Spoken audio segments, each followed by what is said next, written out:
All right. Hi, everybody. Dr. Rafich here from Triage. Missed a day or two because of travel from Phoenix to London. And now I'm going to be traveling back to Las Vegas, my hometown. So I'm currently in the hotel by JFK. And then early flight tomorrow to go back home. So missed a few days, but now it's Sunday, November 17, midnight East Coast time. And we are at the last article for this issue of JAVMA, which is May 15, 2018. And we're looking at the clinical and intestinal histologic features of horses treated for recurrent colic, 66 cases from 2006 to 2015. This was a retrospective study. They had histologic diagnoses categorized as inflammatory, neoplastic or cancerous, ischemic or relating to vascular injury, other, and then undiagnosed. Results show that 55% of the histologic samples showed inflammatory disease.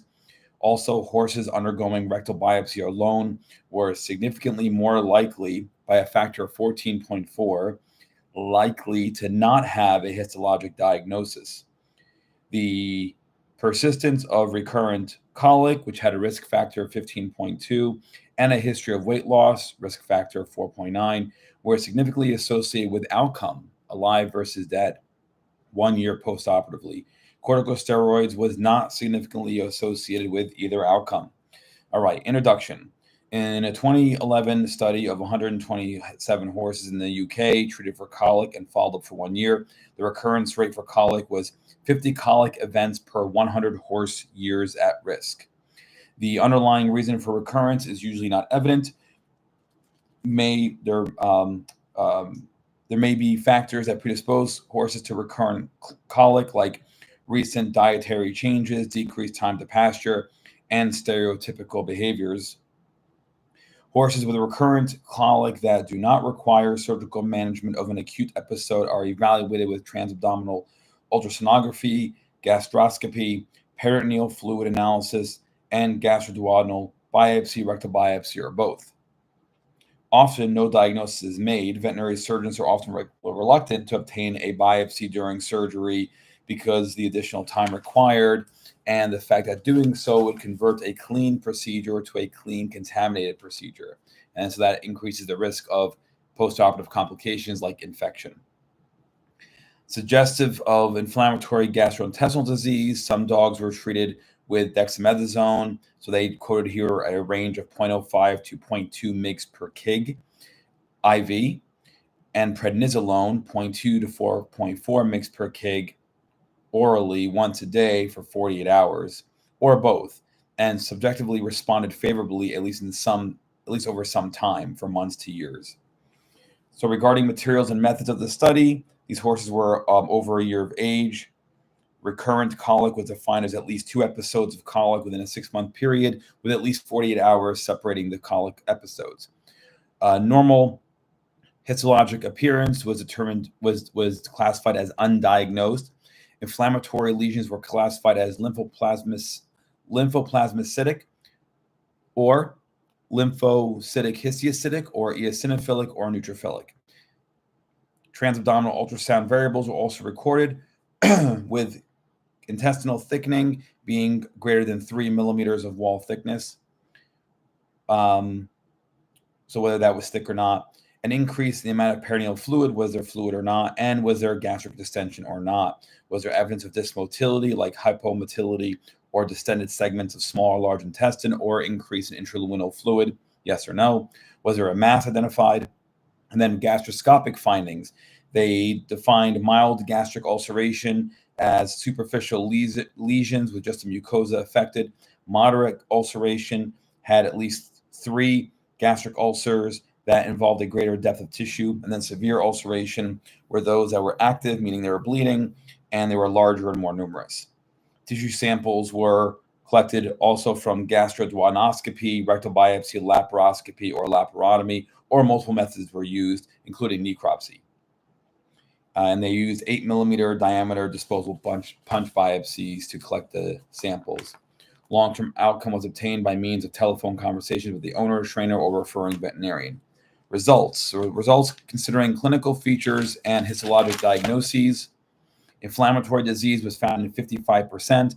Cancer was second at 14%. Other was 12%. Ischemia, 3%. And then no diagnosis was made in 17%. So inflammatory was number one, and then no diagnosis was number two, meaning no abnormalities histologically.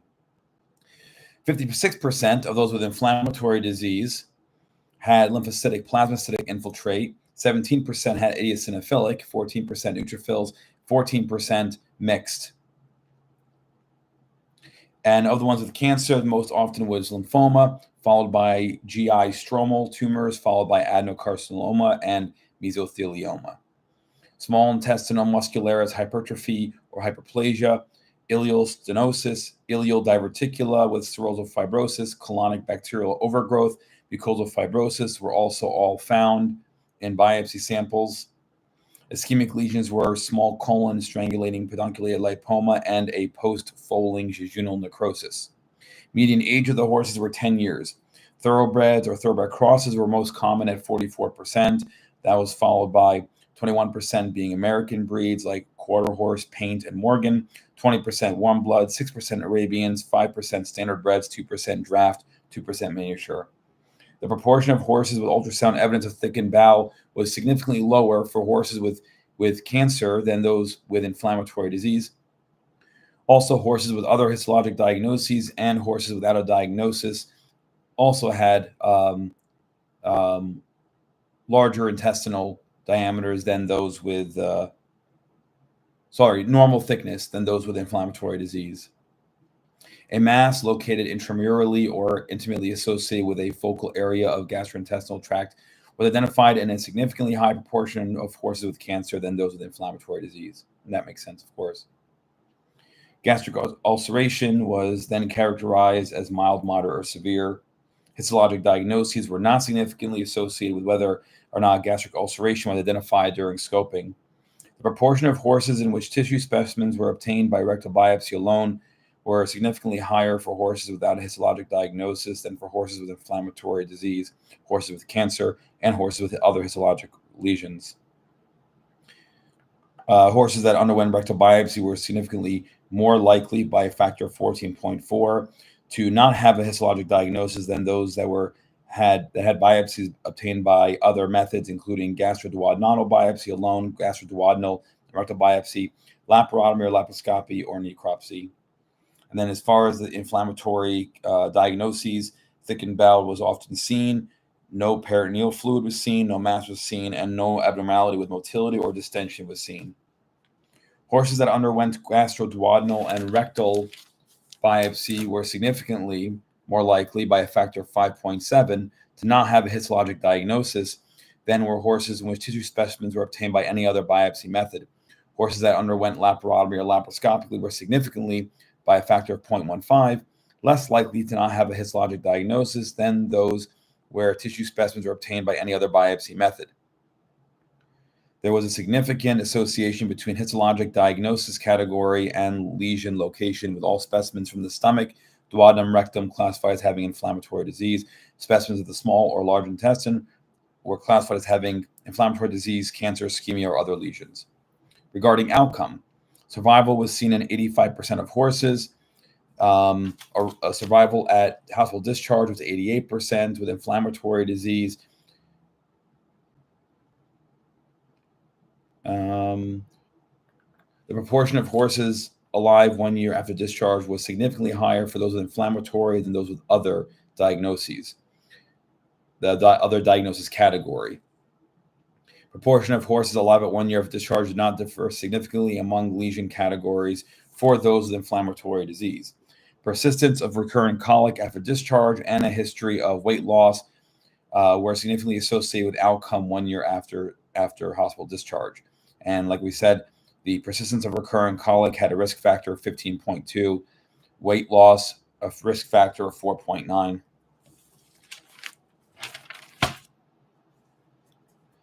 The model predicted that a horse that survived at least 1 year after discharge was 76.4% more likely to have a lower hazard ratio than a horse that did not survive. Administration of steroids did not help. did not affect outcome, rather, 1 year afterwards.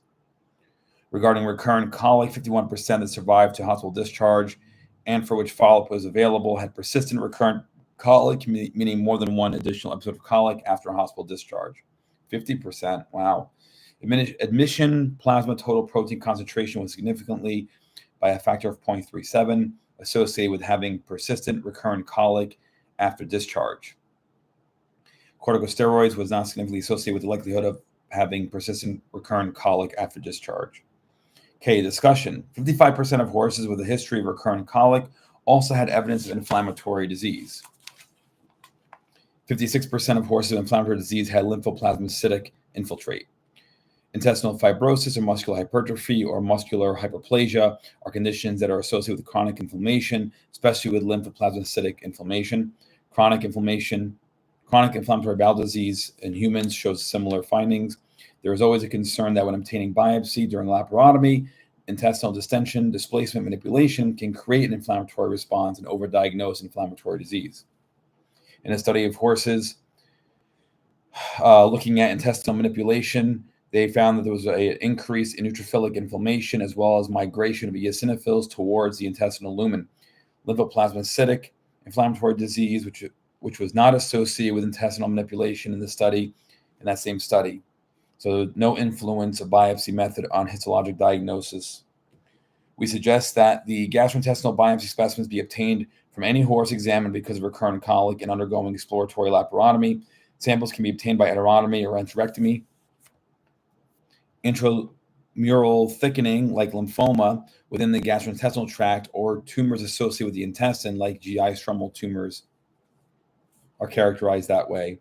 Horses that underwent rectal biopsy either alone, risk factor 14.4, or in conjunction with gastroduodenal biopsy, risk factor 5.7, had the highest odds of remaining without a diagnosis.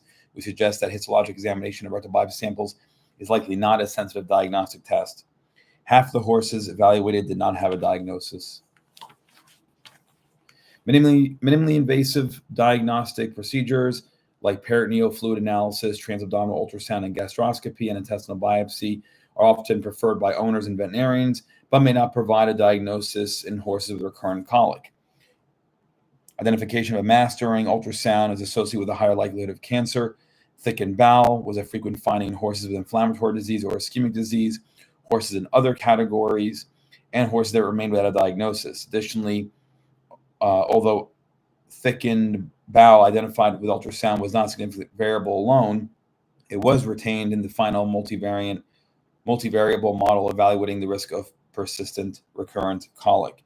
83% of cats with chronic small bowel disease has segmental or diffuse evidence of thickened bowel when examined with ultrasound, with a final diagnosis of enteritis in 50% of cats. Slightly less than half of the horses in this study had signs of gastric ulceration. Another study found that 48% of 100 horses with colic had gastric ulcers. In that study, horses with duodenitis, proximal jejunitis tended to have a higher rate of gastric ulceration compared with horses with other GI lesions, suggesting that the disease process may involve a more generalized gastroenteritis. Gastric ulcers have also been associated with crib biting and wind sucking, which also may be associated with recurrent colic. Another study showed that 75% of horses with inflammatory disease initially responded to steroids and antiparasitic treatment, and those that responded favorably to the initial treatment had a better long-term 3-year prognosis compared to those that did not respond. It is possible that long-term administration of corticosteroids may be beneficial in some of these cases.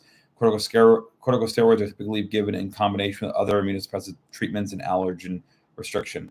The proportion that appeared to benefit from corticosteroids was not significantly different from the proportion that did not. It was 83% versus 71%. In the present study, the proportion of horses in other diagnosis category was still alive 1 year after discharge was quite low. Horses with cancer that were amenable to surgery, meaning complete resection, had a good prognosis, whereas horses with lymphoma or mesothelioma were euthanized.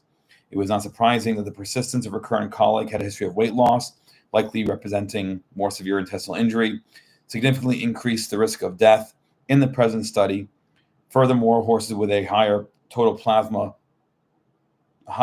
total protein concentration had lower odds of persistent recurrent colic by a factor of 0.55, possibly reflecting the absence of protein losing enteropathy. The high prevalence of inflammatory disease of 55% and histologic features of fibrosis and hyperplasia hypertrophy noted in this study that may be a result of chronic inflammation. Our results indicate that biopsy samples obtained via laparotomy or laparoscopy were more likely to result in a diagnosis than samples obtained via rectum. And that's it. So obviously the biggest, the concern with this study is the low number of horses, and also it's retrospective in nature. So you have to figure all that out. But it's a good first start. I am interested in seeing what long-term steroids would do for these horses. We treat inflammatory bowel disease in dogs and cats with long-term, if not lifelong, steroids, and as well as the diet changes they mentioned. So I'd imagine if it's an inflammatory condition in these horses, then I guess one other study that'd be cool to do is, there's no way of doing this, but if you got biopsies before colic and then after colic, and then see what it showed, because they didn't mention here that colic could have caused the inflammatory lesions, but they did say that in that one study looked at manipulation of biopsies. They weren't sure if disease itself was the cause of it from distension and all that. So anyway, great paper. Hopefully I can do this again tomorrow, guys, and we'll talk to you then. Thank you so much. Bye.